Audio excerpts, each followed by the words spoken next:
We are making s'more pie. It's an absolutely delicious dessert that is stupid easy to make. There's no baking involved. And if you want to take it up another level, I'm going to show you how. You want one package of graham crackers, 4 tablespoons of unsalted butter. We're going to melt that, mix that with our graham crackers. After that, what you need is 1 jar, what is this, 7 ounces? 7 ounces of marshmallow fluff, jet puff, marshmallow cream, whatever you feel like calling it. 7 ounces of marshmallow fluff. 1 package of Jell-O. Now, it's very important to note this is a 5.9 ounce package. That used to be the standard size. They try to trick you sometimes.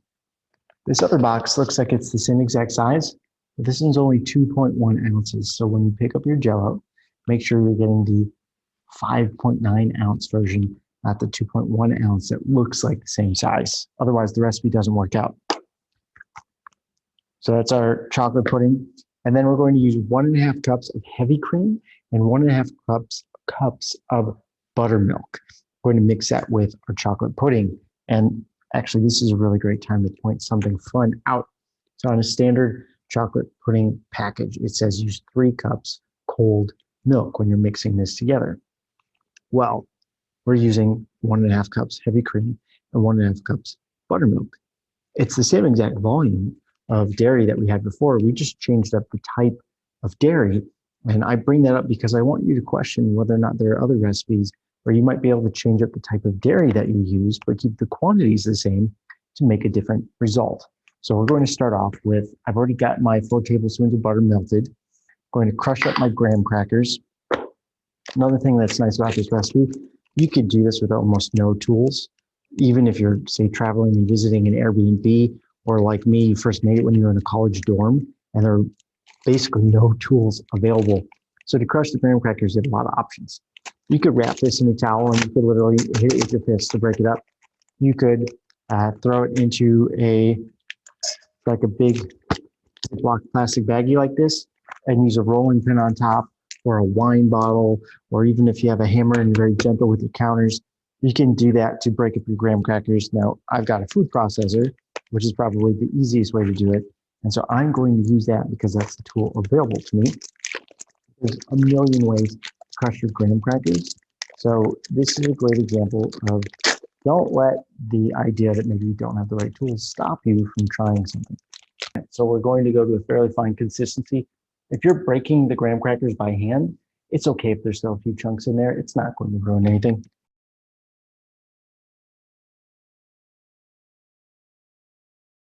So what we're going to do is going to take our bowl here. We're going to throw our graham crackers in here, pour the butter in, add a pinch of salt, totally optional, not necessary.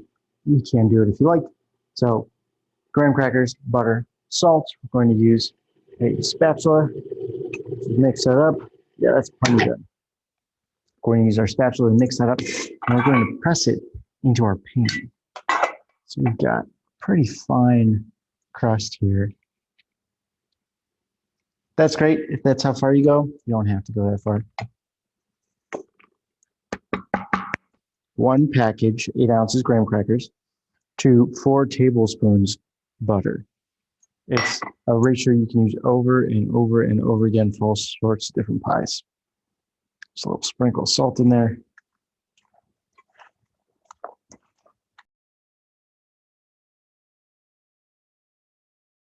There's a pan. Yeah, you can see that. We're just going to pour this out with a quick shake to start it distributing evenly, and then just gently pat it down.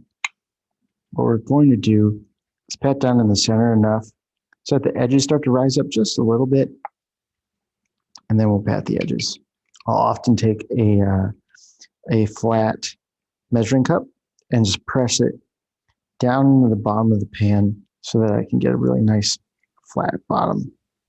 This is supposed to be a rather rustic pie, so it doesn't need to be perfect. One of the benefits of how we're going to do it tonight is the marshmallow fluff that we're going to use. This is our next step. This actually works as a almost a glue to keep our crust together. So this stuff is a pain to scoop out of the jar to start with, and you do not want to add cold marshmallow fluff to your pie. It will stick to the graham crackers when you're trying to spread it. It'll just break that crust you just set up. So instead, what you want to do is you want to warm it up a little bit. The directions say don't do it in the jar. So I should probably be a good example and listen to what they're saying. In order to get it out of the jar, though, it's a little tricky sometimes. So use a big spoon and dip it in some hot water. You just boil some water right before this call. Hot water from the tap should be fine to help you just scoop it out of the jar so you get everything and put it in a microwave safe bowl. They used to sell this stuff in glass jars, which at that point you could just microwave the whole vessel. I think they found that they save a lot of money by switching to plastic.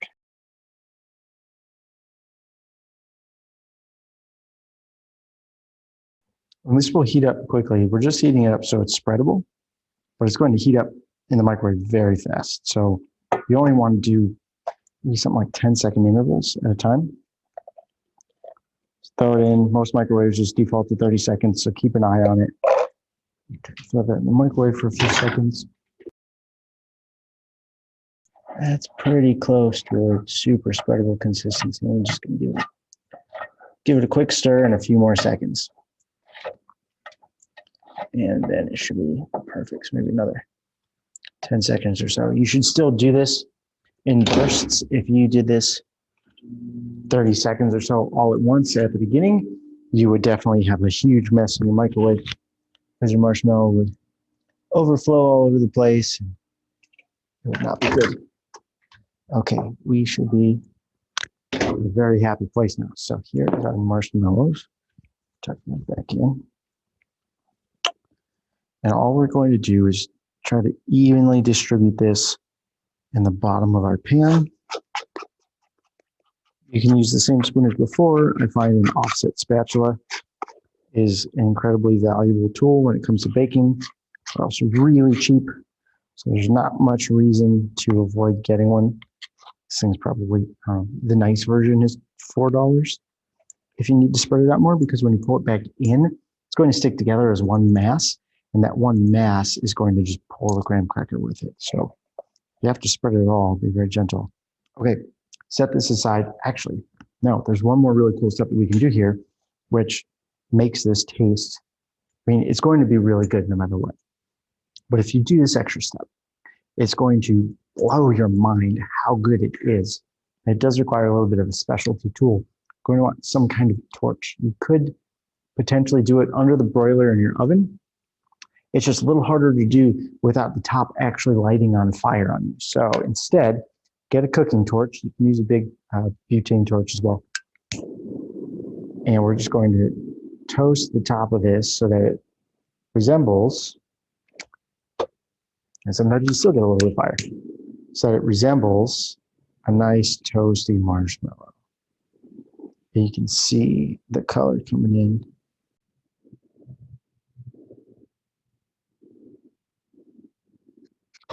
And you saw those dark spots, they started to just expand and expand, even if I didn't have the torch blowing at it. That's where their flames are going to pop out. They're actually already ignited at that point. And you just didn't see them. So now we set this aside. With this set aside, we're going to make the chocolate that goes on top. So what we're going to do is start with our chocolate pudding package here. We're only going to add in about, get started. We're going to do this in little batches. Add about half.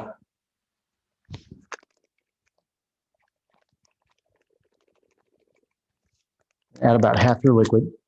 So I'm going to start with the heavy cream here. And since a heavy cream and buttermilk are both 1.5 cups, I'll just do all the heavy cream right now. Yeah, that works. All the heavy cream. And we want to whisk this up. And the reason we're splitting this up into batches is because if we did this all at once in a single batch, it's actually a lot harder to break up any clumps of our pudding mix. If you have, say, a KitchenAid stand mixer, you can use that too with the whisk attachment. And that thing's got enough power. You don't have to worry about it too much. It's still a good idea to break it up into 50-50 split. You can see how thick this is getting already. Okay, now I'm going to add the other half of my powder mix and then the buttermilk. This is going to get pretty thick, partially because the heavy cream and the buttermilk are chilled, so that thickens it up a little bit more, but also because heavy cream and buttermilk have a much higher fat content than standard milk. And so we're going to get a different consistency in our end product. We're going to get a different flavor. It's going to be richer because of the heavy cream. It's going to be tangier because of this buttermilk. And it's going to be just phenomenal. You could also just do this with your pudding and not necessarily make a s'more pie and have a really phenomenal chocolate pudding. Okay, that's mixed. Looks incredible. Lighting's not great in here yet. We're going to get some better lights right here. That's what your chocolate pudding mix is going to look like. You're going to be able to smell it. It's going to smell incredible. It's going to look incredible. When we put it on our pie, you're going to have trouble keeping yourself from eating it immediately. There will be, if you're using a standard pie plate, there will be extras. So plenty for snacking, or just throw them in the little ramekins and throw them in the fridge. You can have them as a little treat later.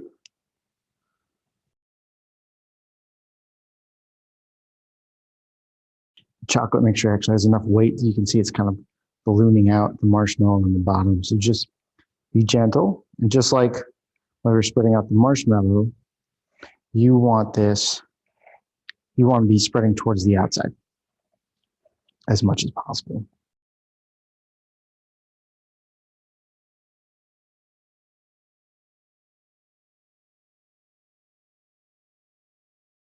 All you got to do now is let it chill for a bit to firm up as you see what's going on with that marshmallow. Throw this in the fridge, let it chill for a bit, probably 30 minutes to an hour, and then you can dive right in and start eating. It is absolutely delicious. It tastes exactly like a s'more, and I can't wait to eat half of this myself and not feel bad about it one single bit.